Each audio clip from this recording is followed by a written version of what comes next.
Hello, everyone, and thanks for joining the special moment.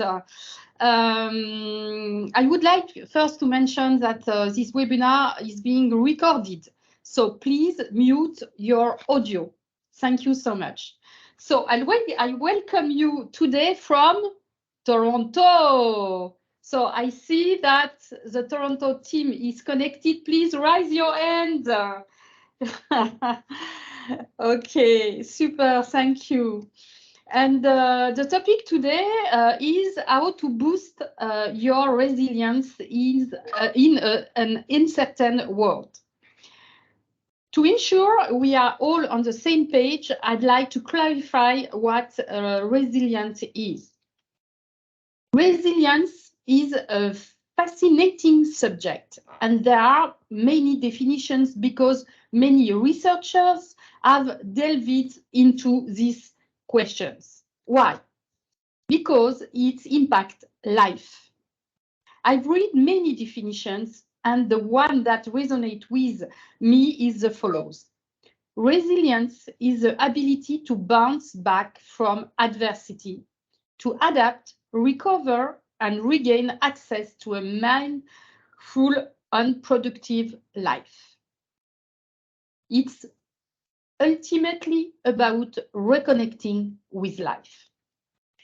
Life presents us with challenge, and how we respond to them greatly affect us and the events around us. Famous example can illuminate this, such as the life of Mandela, Gandhi, and Frank, for example. So, while recognizing the challenges, resilient individuals look beyond poor repair to find positive resources, even modest ones, that will help them rebuild their lives. Resilience consists of 4 fundamental elements. We can develop and strengthen it. It's a personal adaptive healing process. It's a positive projection into the future in continuity, not a fresh start. And finally, it's reconciliation with one's environment. So, even though a scare is always present, it's become less and less profound over time. Céline Flamand, who is a saleswoman in France, in aiming, gave us the opportunity to meet Gilles ALEX, and we thank her for that. Céline met Gilles at an event of the Business Professional Women Network, a network that promotes female entrepreneurship. They spoke together on the topic of resilience in the entrepreneurial journey. His approach was very constructive, and Gilles has a clear vision of the resources that humans can mobilize to navigate situations where the outcome is not always clear. Given the complexity of our professions and the world, it's important to stay on course and tap into our inner resources. That's why we ask Gilles to share his passion with us.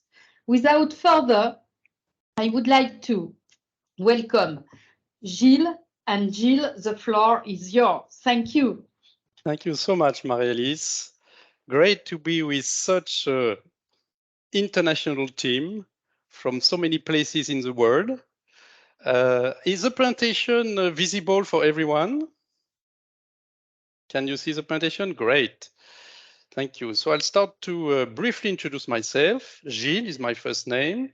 I'm based near Paris. I'm French. This you can tell from my accent. I have 4 children, 2 elder boys, 25 and 22, and 2 teenage girls, 15 and 17, who sometime try my resilience, by the way. For those who have children, you know how it is.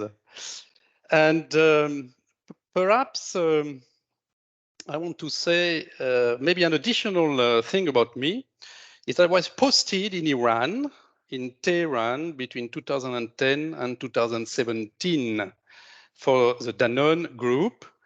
And one thing I'm quite proud of is I Danonized many big religious cities in Iran, as you can see on the map. And let's say authority didn't like that because they thought we were corrupting youth, because we were introducing Western style dessert. And we had quite a lot of backlash from the Iranian authorities. Nevertheless, we managed to bounce forward. And we also managed to strive, as Marie-Alice very rightly said. We managed to thrive, and we were the fastest growing subsidiary of Danone at the time, in spite of the adversity.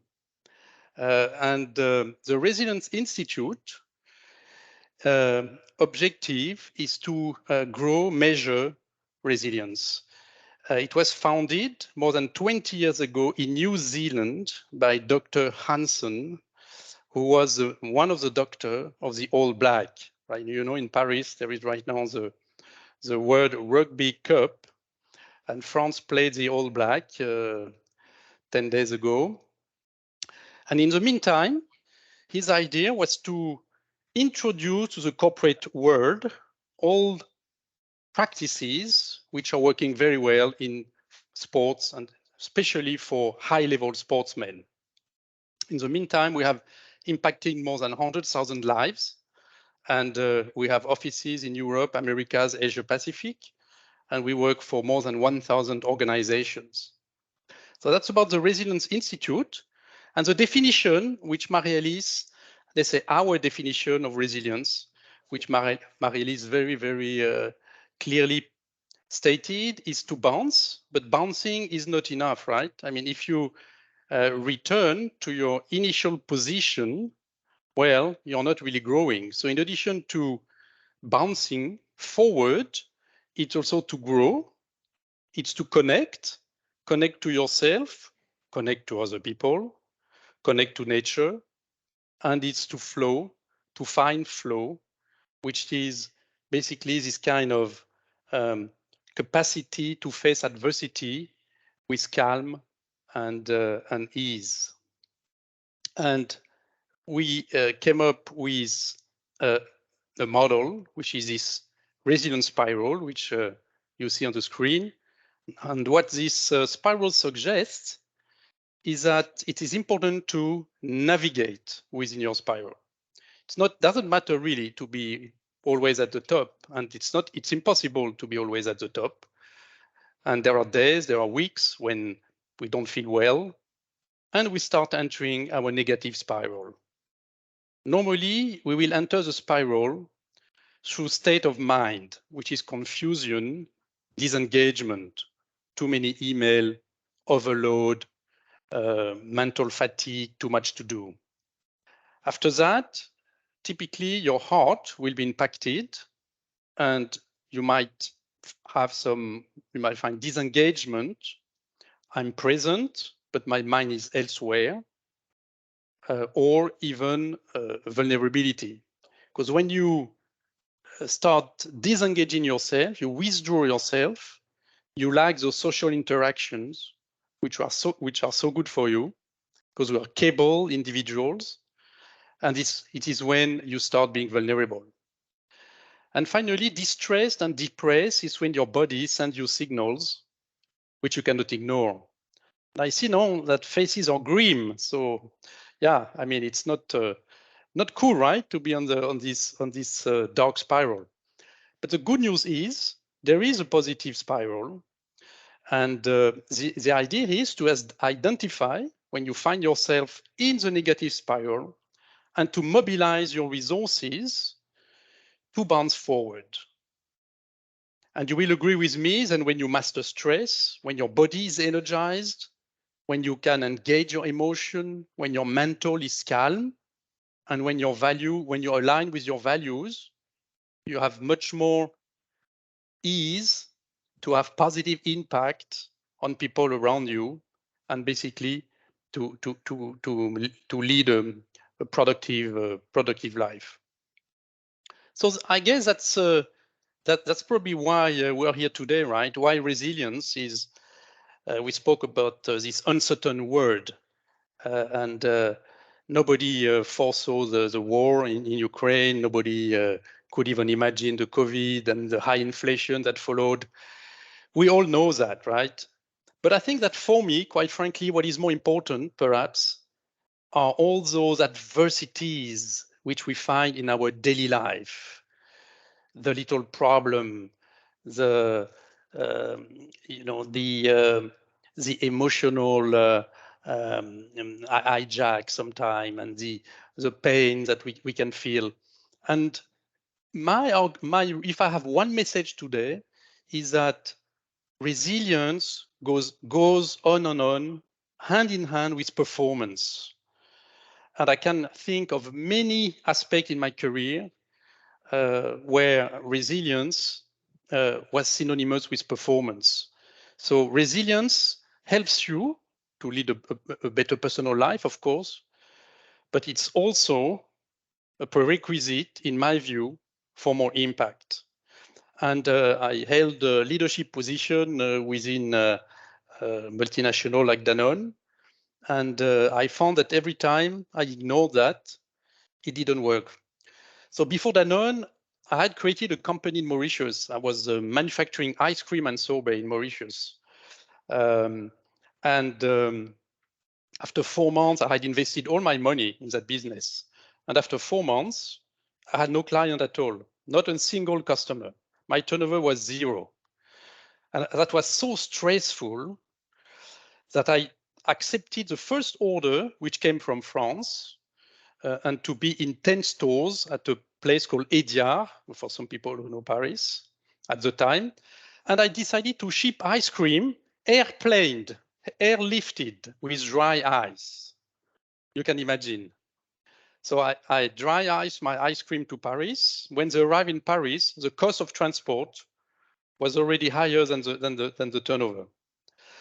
And why? It's because I acted under stress. And we'll speak a bit about stress in this presentation, and what it means, and how we can, let's say, struggle, and how we can do better against stress. And for sure, stress has a big impact on our decision making, and too much stress has a negative impact on our ability to make the right decision. So that's perhaps what I would like to see with you today. And as Dr. Kabat-Zinn puts it, you can't stop the waves, but you can learn how to surf. And Kabat-Zinn is the founder in the US. Maybe some of you know Kabat-Zinn. Anyone knows Kabat-Zinn? No? Dr. Kabat-Zinn, does it ring a bell? He's the founder of MBSR, which is a meditation-based stress reduction, which is now used more and more, and they even used it at a Davos meeting in recent years. MBSR. Okay, are you ready to surf? Thumbs up so far? Yes, thank you. So let's some house rules before we surf. Please listen with attention, without judgment. Be present and participate. And raise your hand if you have any question, or put in the chat. Speak with intention and sobriety, because we are a big group, 82, 92, which is really wonderful. So, but on the other hand, it means we need a bit of discipline when we speak, and let's have fun, because I really want this let's say session to be fun and participative. And I will leave you exactly in time, because I know you have a lot to do, and we'll finish at 5:30 according to plan. And at the end, there will be a bit of time for question and answers. That's for the rule. And also, some of things that you will see might appear to be sometimes déjà vu. So what is important here is not only to know, but to know how. and I will touch upon 5 initiatives to boost your resilience. And my ambition is that at the end of the session, you are interested to practice them in your daily life. So let's look at the resilience spiral, and for each of the dimensions of this spiral, I will mention one initiative for each dimension of the spiral. 3 key messages before we start. Number 1, please take care of yourself. I really like the music introduction here today because it was really pleasant and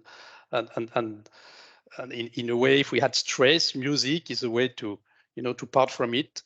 So take care of yourself to take care of others. In an aircraft, when the cabin is depressurized, what happens? The mass falls, and the instruction is to take care of yourself first, so that you can take care of other people. The second key message is routine or rituals, if you want, are very important for you, especially in the morning and especially before you go to bed. That's key to resilience, to have this routine, these regular habits, which we can hang up on. And finally, as discussed, mind the step, because small steps can make a big difference. We're not talking about revolution. It's more here an evolution. So let's start with mastering stress. Can you please share with me in the chat what comes to your mind when we mention stress? What is for you synonymous with stress? What is stress? What do you think is, why is it caused? What would be for you the definition? So I see fear, I see struggle, yes, for sure. Fear, struggles, yes, fear comes often, and we will see, yes. Time can be stressful, too many emails, for sure. Inability to relax, worried, not, yes, all of that is true. But you can see on this picture that it seems that one of the characters reacts a bit differently, right? Uncertainty, right. So as you can see, stress is a reaction, actually, to an external pressure, for instance. You mentioned fear, you mentioned time, yes. But stress is a reaction, a response to an environment or to something happening in your environment. And you will notice that people react differently to the same situation. For instance, here in that photo, we see that the dog is pretty worried and the lady seems to be pretty relaxed. And they're facing probably the same thing in their environment. So stress, in a way, is stressability, your own stressability, multiplied by a stressor, which can be fear, for instance, and that equals stress. You agree with the definition? So a response to an outside pressure. Now, stress is not always negative, right?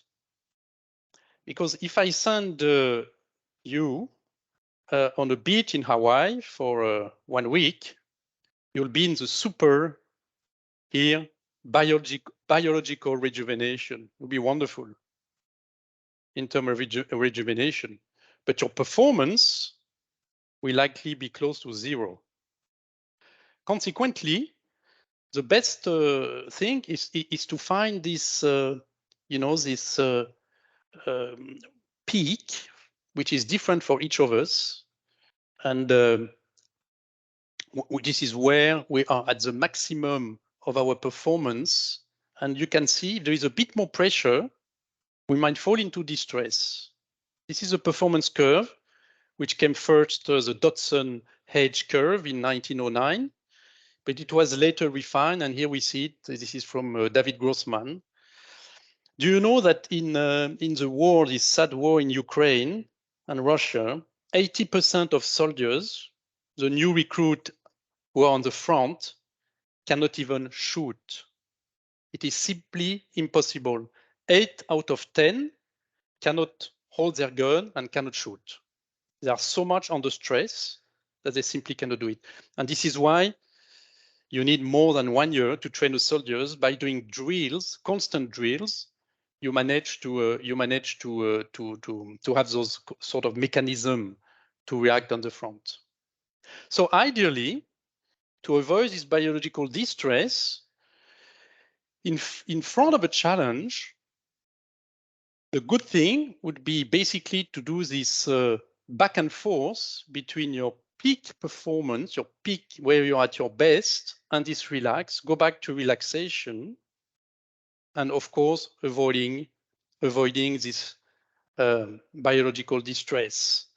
Because stress is not so good, right? There are, I mean, consequences to too much stress. It has been studied. Too much stress means your sympathetic system is in action. Your sympathetic system is the one that sets us in movement. And as you can see, your heart rate increases. It's not as good, not so easy to digest, and basically blood flow is less good. You see all those, there are a lot of consequences to stress. And the opposite of stress is complete relaxation, when you activate your parasympathetic system, which is part of your autonomous nervous system. And this one is, as you can see, much more slow, relaxing, and pleasant. Let's see now what, let's look at what neurosciences tells us about stress.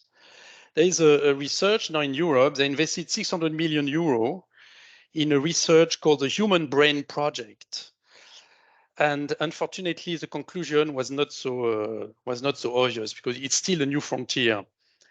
They found that we had 86 billion neurons in our prefrontal cortex, and our average brain is 1.35 kg. But apart from that, no real breakthrough, and they're speaking of reinvesting again a lot of money. And what strikes me when we look at neurosciences is scientific look at the brain evolution, because 86 billion neurons multiplied by the number of synapses, it is so complex that it can be interesting to look at how our brain has evolved over time, and they do it a lot. And if we look how our brain has evolved over time, we see we had a reptilian brain, very long time ago.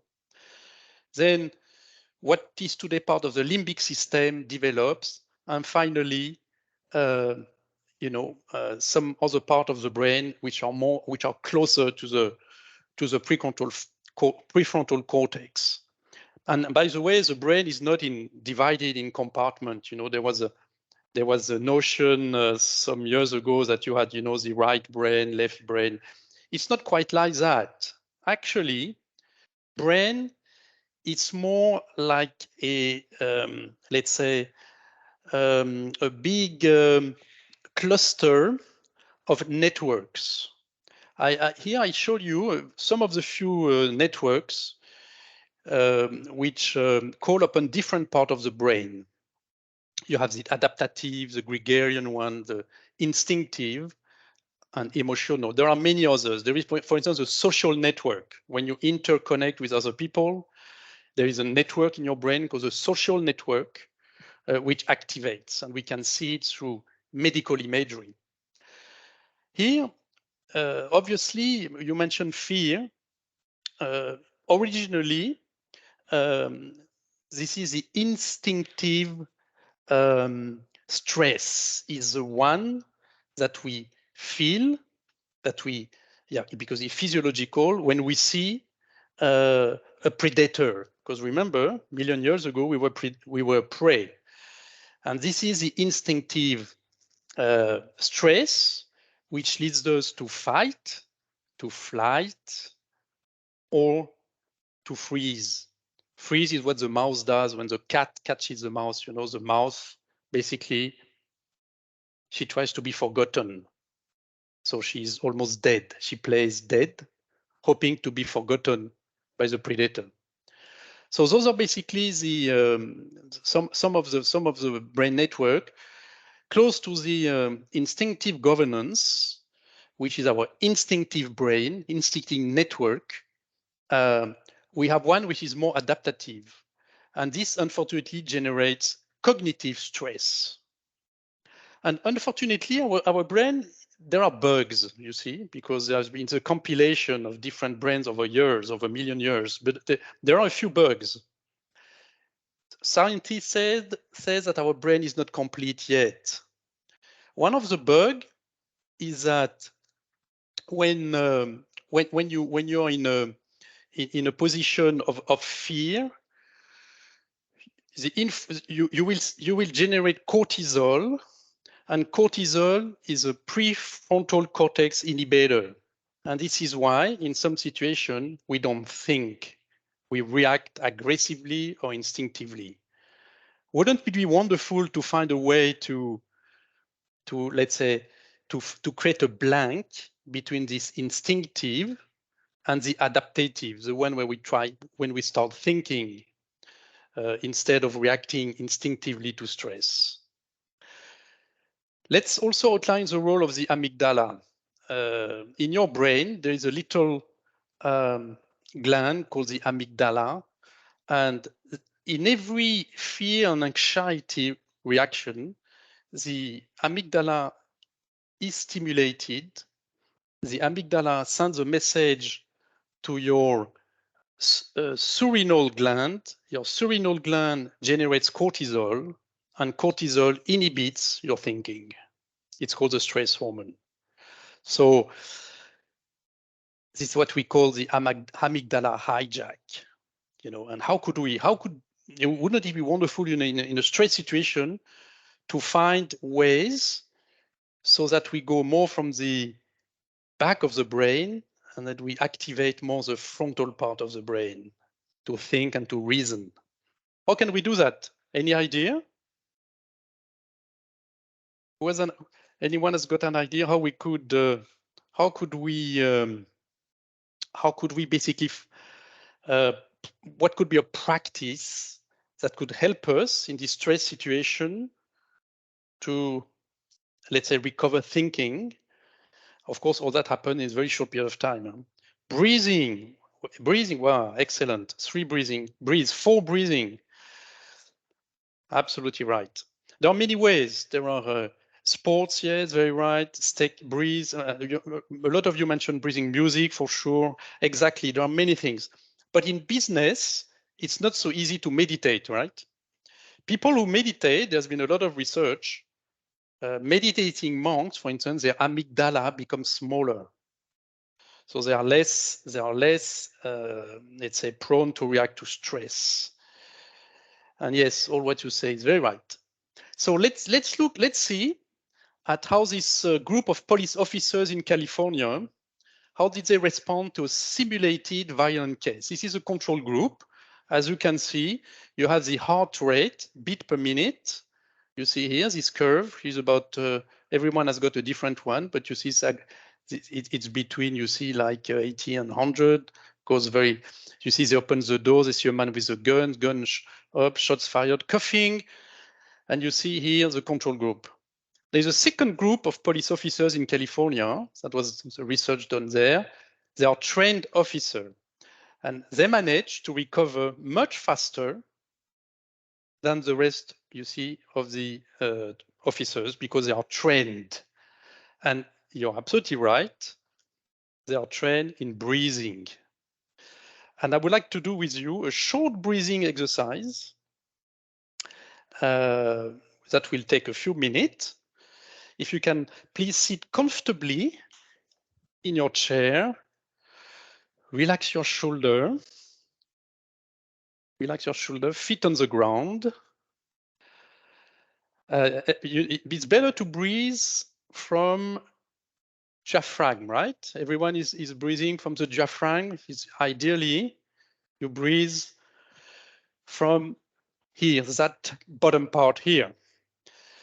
The other thing is, it's better to breathe from your nose, right? So the idea is to have a deep breath as long as possible.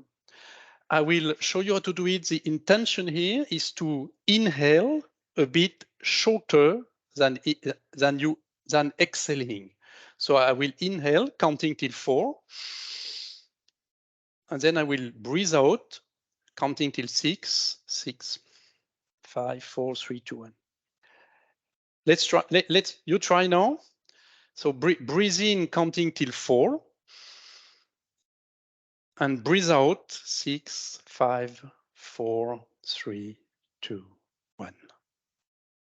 Once more. 6, 5, 4, 3, 2, 1. Last time. 6, 5, 4, 3, 2, 1. How do you feel? Yes, I see. I see Lucien nodding. Normally, it relaxes you. It relaxes you, and what is very important is to breathe out a bit longer than breathing in. That's what makes a difference. And this is something I do a lot because that's pretty easy to do. You know, you receive a nasty email. You have someone when you drive that pass your car and you know does something dangerous. Breathe 3 times, and it helps to create this. It's helped to basically to calm and to access more easily to your prefrontal cortex. And this, you know, and to start making the right decision. That was about relaxation. So breathe out when stressed out. Basically, there is a physiological, let's say, science behind it. Your vagal nerve, or here it says vagus. I never know whether it's vagal or vagus.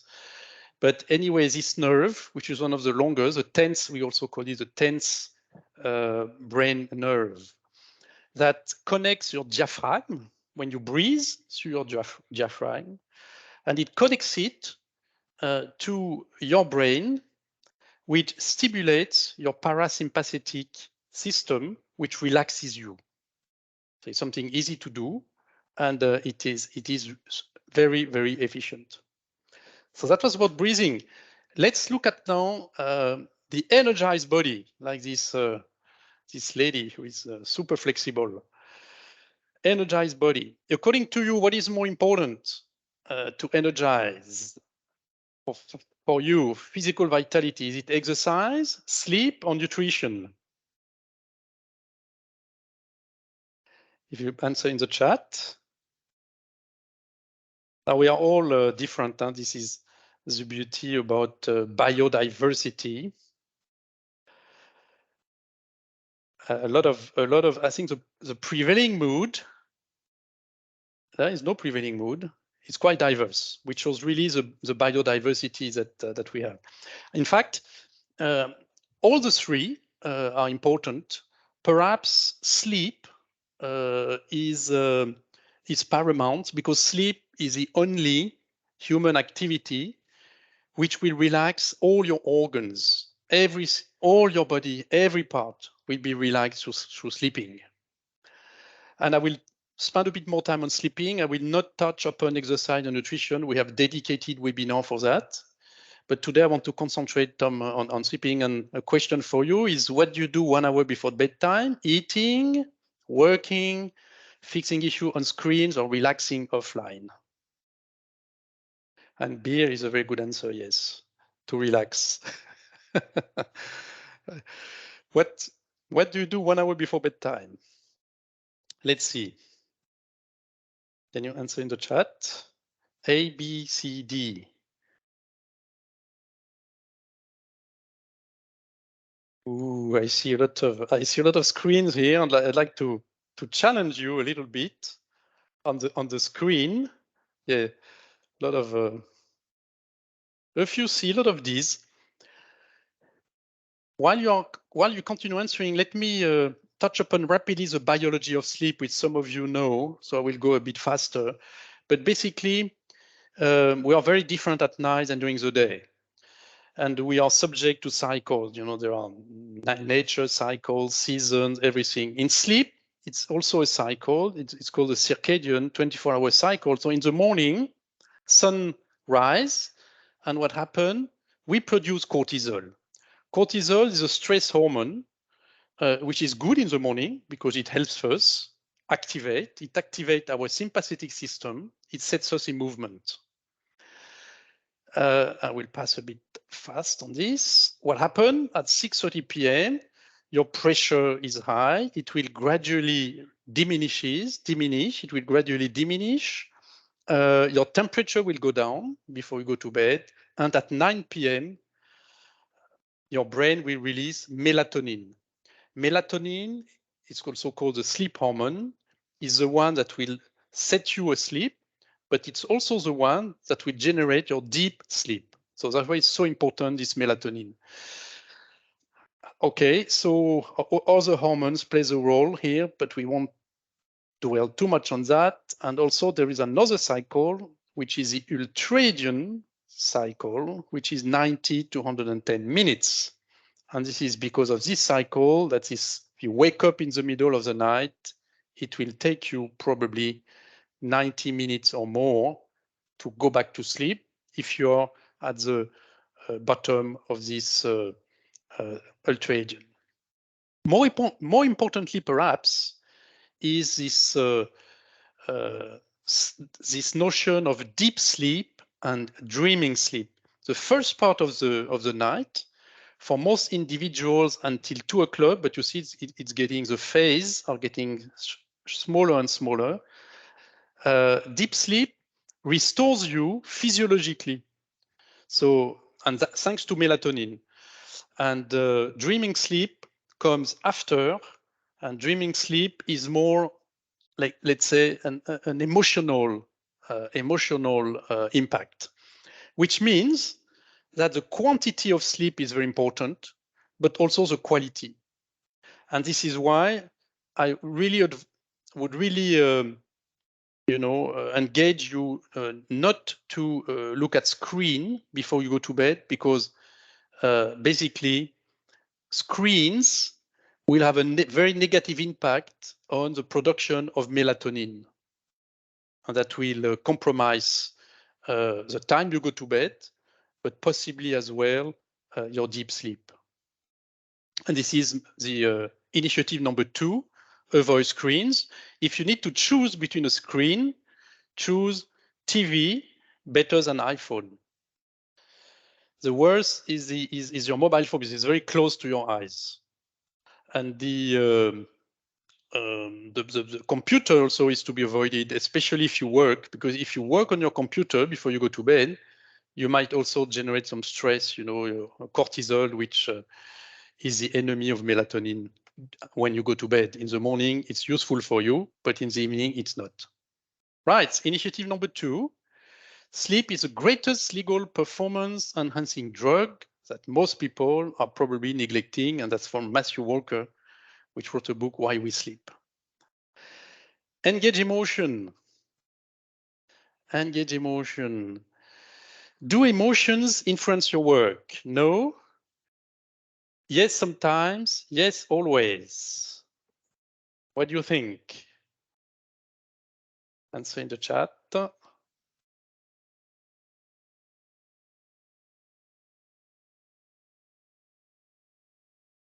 Yeah.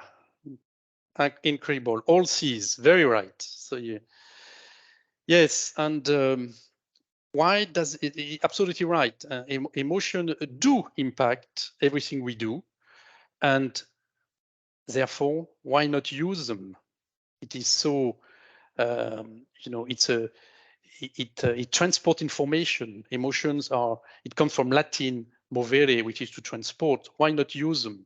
But it's not so usual, right? In many people think emotion, you need to hide them and not share them and not connect. I would really argue the opposite here. Who wants to just I need a volunteer here. Who would be volunteer? We'll take 1 minute. Yes? Andrea, you want to volunteer? If you can put no. Miriam, you volunteer? You put your microphone on. Sorry, excuse me. Yes, if you want, I can. But so nice. just we have a few minutes, you know. Yes. We'll go fast. So, okay. Miriam, when you're in frustration or anger, that's an emotion, right? Imagine you're in very angry. Yes. What is I can imagine. What is the impact on your body? What is the physiological impact? Okay, my heart go faster. Yes, your heart go faster. Yes. Okay. I'm going to be red, my face. Yes, exactly, because your blood, you're red, because your blood actually, your tensions and your blood becomes your blood pulses. Yes, very right. Sometimes when I'm very hungry or stressed, I can actually laugh. Yes. It's nervous. Very right. How will that impact your mind? Imagine you go to a meeting. Yep. If you're very angry, how will that impact your mind? The way you think. Sad. Yeah, so it'd be sad. Can I say it's difficult in English?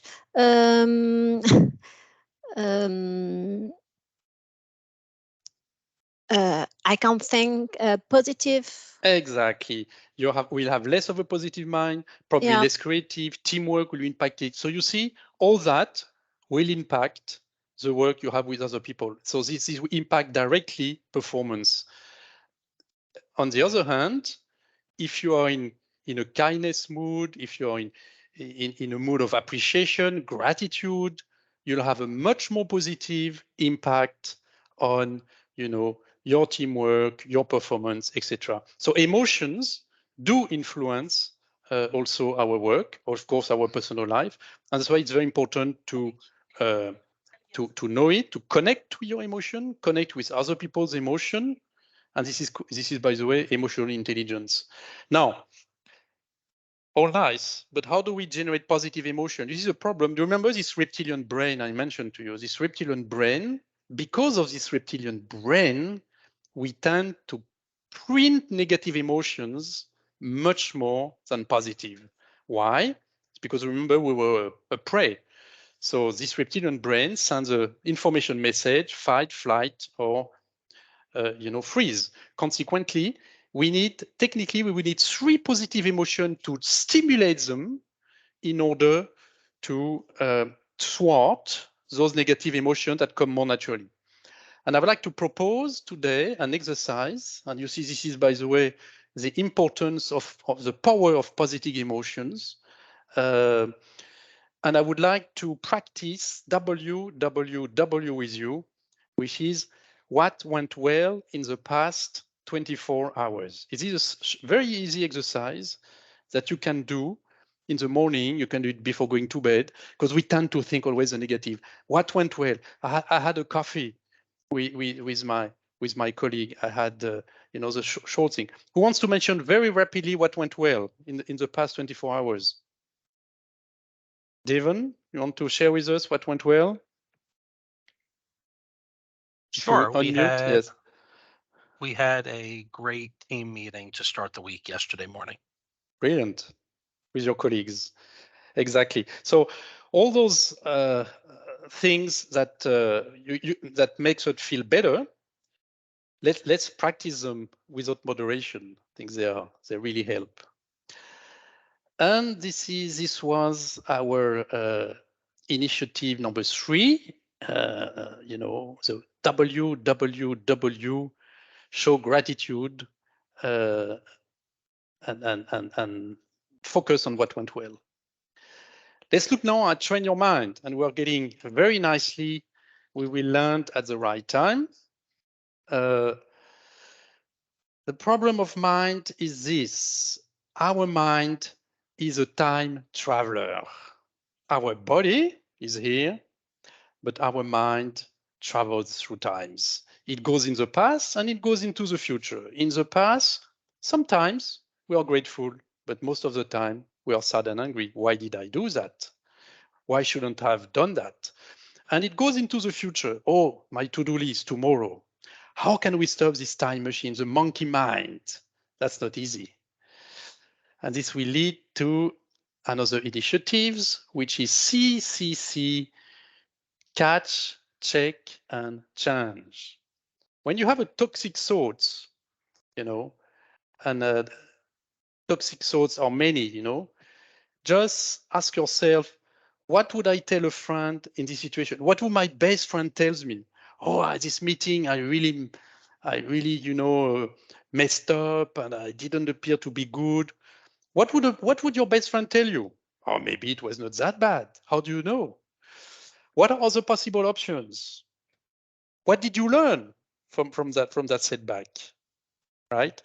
And this CCC starts with catch, naming first your emotion. And studies show, don't ignore them. Our negative emotion, they're with us, they are normal. But the key here is to acknowledge them, receive them, give them a name. Oh, I'm angry right now. Oh, I don't feel good. I had a problem with my plane. It's normal, it's human. Once you have named them, it's much more easy to catch them and check them through a different perspective.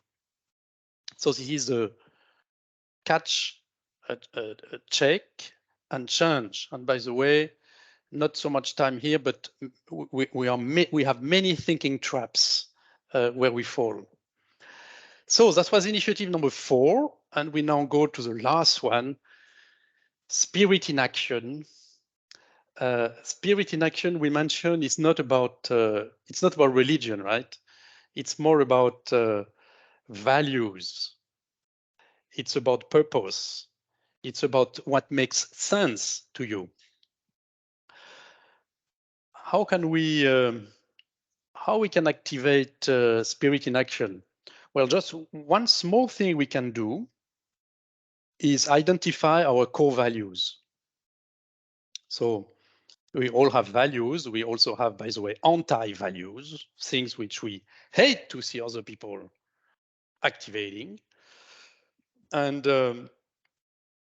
it's good to know what really drives us in terms of value. Probably you have already, already aiming's values, right? Marie-Lise, I think you'll probably have a set of values, right? At aiming, yes. So you will notice, yes, and that's very good because once you're about to make a decision in your professional life, isn't it good to have a set of values which you can relate? Imagine integrity is your value. Okay, so you're dealing in a relationship with your client. If integrity is a value, then you will act differently, right? In some situation. Well, thank him for you in your personal behavior. You have your own values. You have what I call the non-negotiable values. And those non-negotiable values, they are, in a way, they are a superb metric system with which you can make better decision and perhaps also more rapidly because your intuition tells you to to be in line with your values. In a way, in that sense, it's a bit of gut feeling. Yes, for the values. And Miriam, I'm at 5:23. Yep. So it appears. Yes, I checked the time. I saw sometimes you were a bit under stress. So yes, I was. So I thought. Okay, so 7 minutes left for the question. We have 7 minutes yes? left. So the last one is know your core value and choose them in adversity.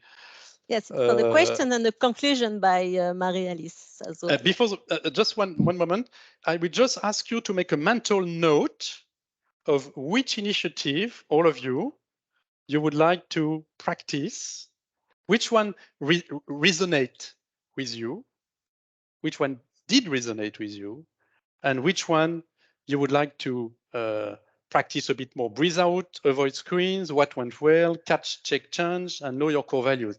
If you can share with the group in the while Marie-Alice is closing, if you can share with the group which one, that would be wonderful. And thank you. I'm open now after this for question. Marie-Alice, the floor is yours.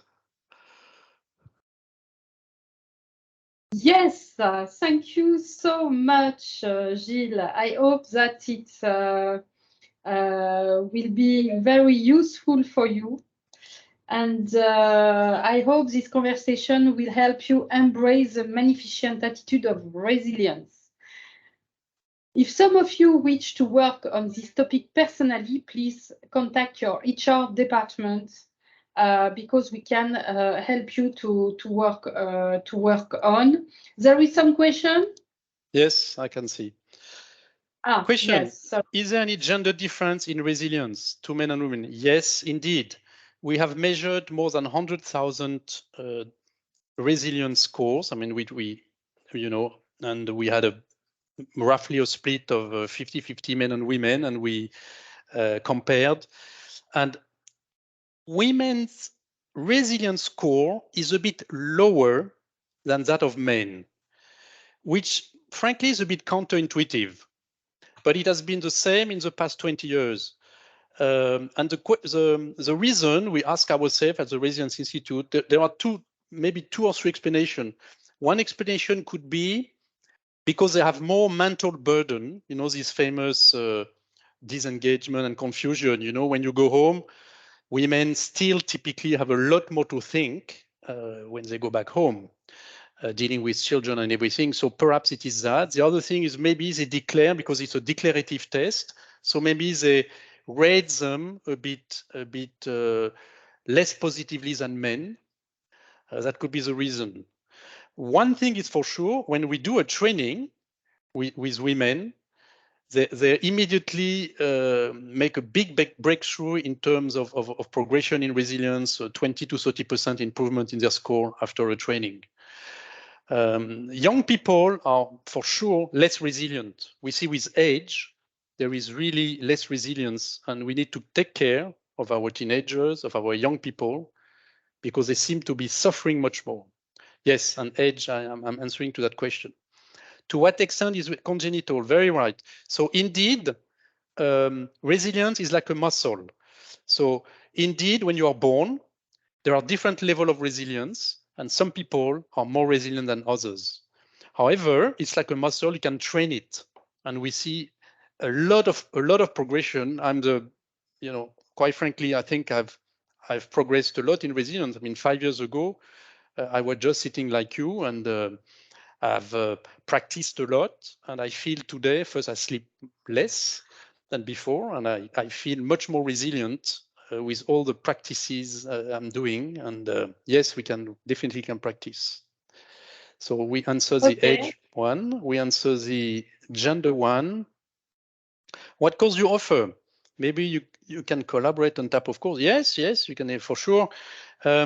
So we offer different training program. Typically, we start measuring the resilience, individual resilience. You do a 10 minutes digital test. You see your score, your spiral, and then we have a collective result which we share with everybody. The personal spiral is yours. It's confidential. The collective one, with more than 10 people, we can share it to the group. So it's a great way for people to see how they fit in the group and what are the strengths and weaknesses of the group in terms of resilience. And based on that diagnostic, we offer programs which, typically help you boost your resilience. You feel, and the impact is 20 to 30% increase in resilience. We do a test before and after, impacting your physiological aspect, emotional aspect, and your mind. Resilient mind is one of the webinars, for instance. Resilient leader is another one for people, because we have interpersonal resilience with your team, and intrapersonal, which is your own resilience. And to build collective resilience, we need a resilient leader. We need also resilient people, and you will build a resilient organization. Sorry, Gilles. We need really to finish now. So as I just said, thank you, Gilles. And if you want to work on resilience on your personal side or professional side, please don't hesitate to ask to your HR for the contact of Gilles. And if there is some HR connected, if it's interesting for you to create something, a training or I don't know, a session, a workshop around resilience, don't hesitate to contact Gilles. Thank you so much. I hope it was really helpful for you. It was a good moment together. So thank you for this special moment, and see you very soon for the next one. The next one will be encounters with on the topic of science, society, innovation. Okay, so thank you so much. Have a good day and see you very soon. Bye-bye.